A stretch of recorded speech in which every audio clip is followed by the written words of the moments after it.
బుటిలో breaking news చూస్తున్నాం. కొత్త మంత్రులకు శాఖల కేటాయింపు విషయంలో ముఖ్యమంత్రి రేవంత్ రెడ్డి కీలక వ్యాఖ్యలు చేశారు. తన వద్ద ఉన్న శాఖలనే కొత్త మంత్రులకు కేటాయిస్తున్నట్లుగా చెప్పారు. ఇక 3 రోజులుగా ఢిల్లీ పర్యటనలో ఉన్న ఆయన ఇవాళ తన పర్యటన ముగించుకుని హైదరాబాద్కు బయలుదేరి ముందు మీడియాతో చిట్చాట్లు నిర్వహించి పలు ఆసక్తికర వ్యాఖ్యలు చేశారు. ఇకైతే రాష్ట్రంలో జరిగిన మంత్రివర్గ విస్తరణపై ఢిల్లీలో ఎలాంటి చర్చ జరగలేదని, కొత్త మంత్రులకు శాఖల కేటాయింపుల అంశం ప్రస్తావనకు రాలేదని అన్నారు. హైదరాబాద్కు వచ్చాక అందరితో సంప్రదించి శాఖలు నిర్ణయిస్తామని అన్నారు. తాను ఢిల్లీకి వచ్చింది కర్ణాటకలో కులగణన అంశంపై అధిష్టానంతో చర్చించింది అని చెప్పారు. తెలంగాణలో కులగణన నిర్వహణ అంశాన్ని పార్టీ పెద్దలతో చర్చించినట్లు స్పష్టం చేశారు రేవంత్ రెడ్డి.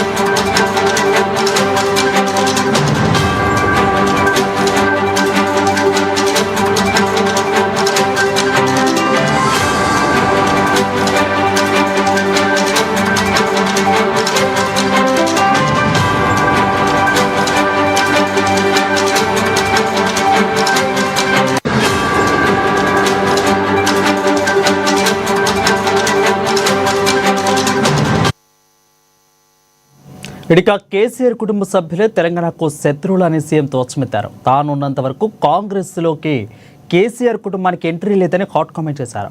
అసెంబ్లీ రౌడీ సినిమాలో బాద్షా గ్యాంగ్ మాదిరిగా బీఆర్ఎస్ నేతల పంచాయతీ ఉందని విమర్శించారు. మీడియా దృష్టిని తమ వైపు తిప్పుకునేందుకే బీఆర్ఎస్ నేతలు డ్రామాలు చేస్తున్నారని ఆరోపించారు రేవంత్ రెడ్డి.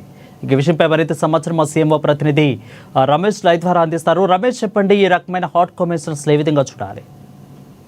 కేబినెట్ విస్తరణ అంశాలకు సంబంధించి ఇతర అంశాలను ఏఐసిసితో చర్చించేందుకు 3 రోజుల పర్యటన ముగించుకొని సీఎం రేవంత్ రెడ్డి ఈరోజు ఢిల్లీ నుంచి హైదరాబాద్ బయలుదేరేవారు. ఈ నేపథ్యంలో మీడియాతో మాట్లాడే క్రమంలో కేసీఆర్ కుటుంబంపై తీవ్ర ఆరోపణలు అయితే చేశారు రేవంత్ రెడ్డి. ముఖ్యంగా కేసీఆర్ కుటుంబమే తెలంగాణకు పట్టిన శని అంటూ కూడా ఆయన వ్యాఖ్యానించారు. అట్లాగే ఈరోజు కాళేశ్వరం విచారణకు కూడా కేసీఆర్ హాజరయ్యారు. అంతకు ముందే హరీష్ రావు కూడా 2 రోజుల క్రితం హరీష్ రావు కూడా కాళేశ్వరం విచారణకు హాజరయ్యారు. అయితే ఈ నెల 5వ తేదీనే అసలు కేసీఆర్ హాజరు కావాల్సి ఉంది, కానీ వాయిదా వేసుకొని ఈ రోజు అయితే ఆయన హాజరవ్వడం జరిగింది. ఈ నేపథ్యంలో కేసీఆర్ కాళేశ్వరం విచారణకు సంబంధించి కానీ కాళేశ్వరం ప్రాజెక్టుకు సంబంధించినటువంటి పూర్తి వివరాలను 2 రోజుల్లో బయట పెడతాను, ప్రెస్ మీట్ నిర్వహించి ఆ డీటెయిల్స్ అంతా కూడా బయట పెడతానని చెప్పడం జరిగింది. ఏదైతే కేసీఆర్ అయితే చెప్తున్నారో క్యాబినెట్ ఆమోదం మేరకే కాళేశ్వరం ప్రాజెక్టును నిర్మించామని, దానికి సంబంధించినటువంటి ఒక రిపోర్టు పుస్తకాన్ని కూడా ఆ కాళేశ్వరం కమిషన్కి ఆయన అందించిన నేపథ్యంలో రేవంత్ రెడ్డి వ్యాఖ్యలు అయితే సంచలనంగా మారాయి. ముఖ్యంగా కేసీఆర్ కుటుంబం కేవలం తమ వైపుకు మీడియా దృష్టిని, ప్రజల దృష్టిని మరల్చేందుకే ఇట్లాంటి ఎత్తుగడలు చేస్తుంది, ఇది ఒక మంచి పరిణామం కాదు అనేది ఆయన చెప్పడం జరిగింది. దాంతోపాటు కేసీఆర్ కుటుంబ సభ్యులకు సంబంధించి కానీ కేసీఆర్కు సంబంధించినటువంటి అనుచరుల మంత్రులు లేదా ఎమ్మెల్యేలు మాజీ మంత్రులుగా చేసిన వారు కానీ ఏదైతే కేసీఆర్ నేతలకు దగ్గరగా, కేసీఆర్ కుటుంబానికి దగ్గరగా ఉండే నేతలకు కూడా తమ పార్టీలోకి రానివ్వను, తాను ఉండేంత వరకు కూడా కేసీఆర్ కుటుంబానికి కాంగ్రెస్లో ఎంట్రీ లేదనే వ్యాఖ్యలను కూడా చేశారు. ముఖ్యంగా ఏదైతే ప్రజల దృష్టికి మరల్చేందుకే కేసీఆర్ కుటుంబం ఇట్లాంటి ఎత్తుగడలను కానీ వ్యూహాలను కానీ అనుసరిస్తుంది.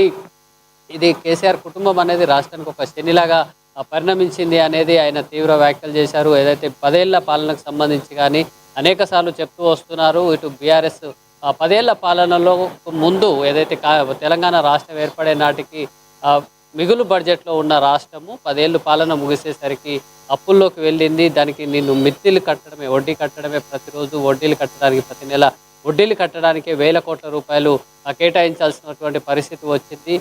ఈ నేపథ్యంలో సంక్షేమ పథకాలకు సంబంధించి కానీ ఉద్యోగులకు సంబంధించినటువంటి జీతాలు పెంచడము లేదా ఇతర అలవెన్సులు పెండింగ్, ఏదైతే రిటైర్మెంట్ అయిన వారికి కూడా బెనిఫిట్స్ ఇవ్వలేనటువంటి పరిస్థితిలోకి రాష్ట్ర ఖజానా వెళ్ళింది.